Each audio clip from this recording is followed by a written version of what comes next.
Hi, Matty. Congratulations on this movie. We really love it so much. We saw it twice.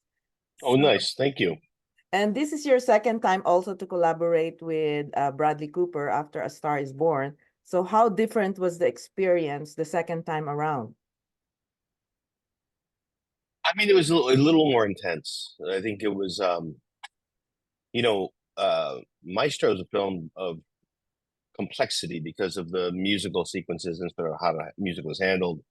But it was also the fact that we're, covering a very intimate story between this marriage, these two people, and everything that sort of transpires between them over a lifetime.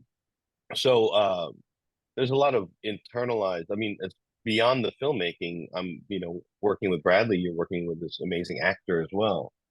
To his credit, he can direct and act. He could act and direct within a scene. But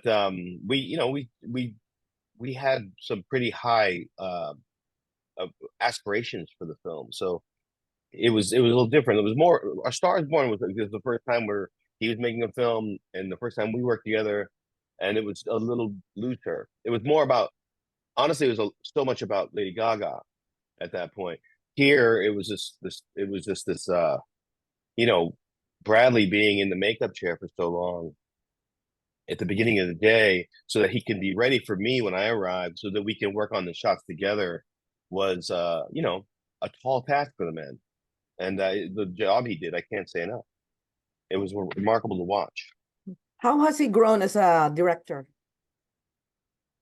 He's so decisive. I mean, he was decisive on A Star Is Born, but he's just, from my standpoint, he's become so much more familiar in optics and lensing, which is helpful because we can speak the same language in discussing shots and how we want to construct the scene. He's um, he's always had an instinct towards efficiency in shooting and not wasting a performance, but he's just honing those skills even further as well.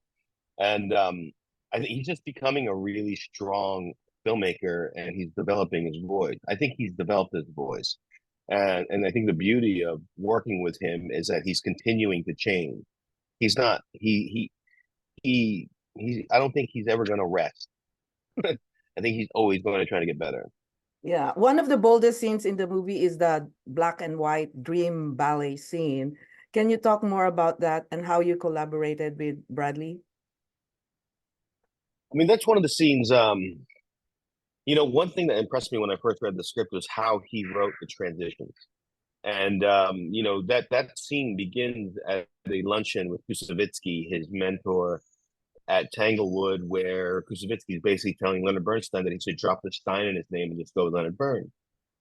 To which Felicia responds that she wants to see all this music that he's criticizing, from like West Side Story and all the stuff he does for musicals, and they take off. And that transition starts with a shot, a camera, a kind of a God POV, pulling them away from that table and then pulling them down an aisle inside the St. James Theater onto a performance of On the Town.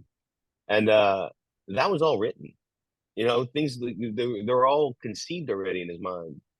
But it was, we shot that whole scene, that whole sequence up until they're in the bedroom again at Tanglewood. We shot in sequence. So it was just, it was like building a brick wall. It's okay, this piece, this piece, this piece. Maybe a little more, maybe a little more artistic than that, but it was a tall task to achieve.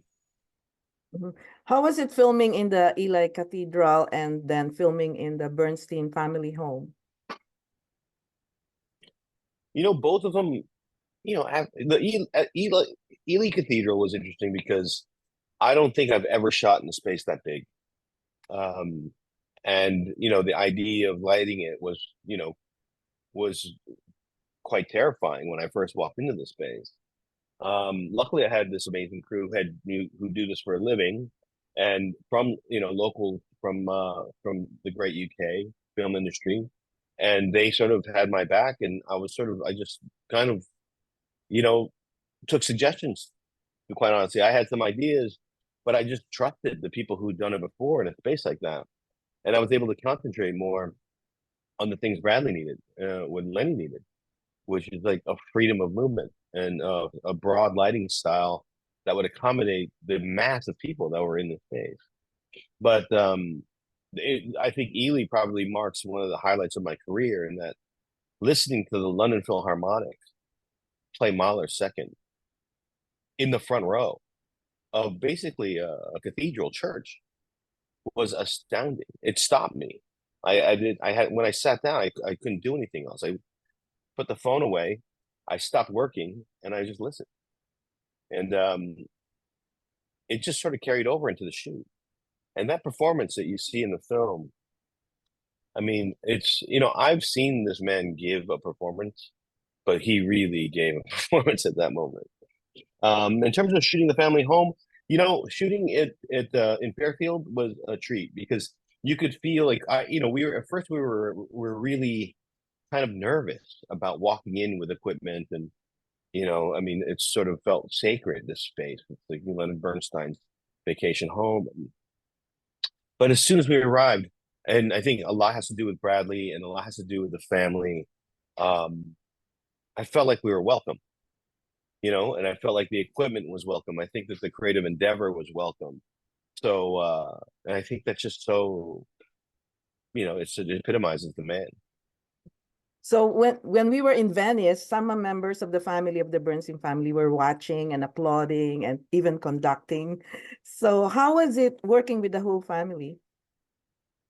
I didn't have a lot of interaction, so I don't really can't comment on it. I didn't. I met them, but I couldn't tell you how it was to work with them really. Mhm. And how was it being surrounded by the London Philharmonic Orchestra while you were also filming? I mean, the funny thing is they would watch us and we would watch them.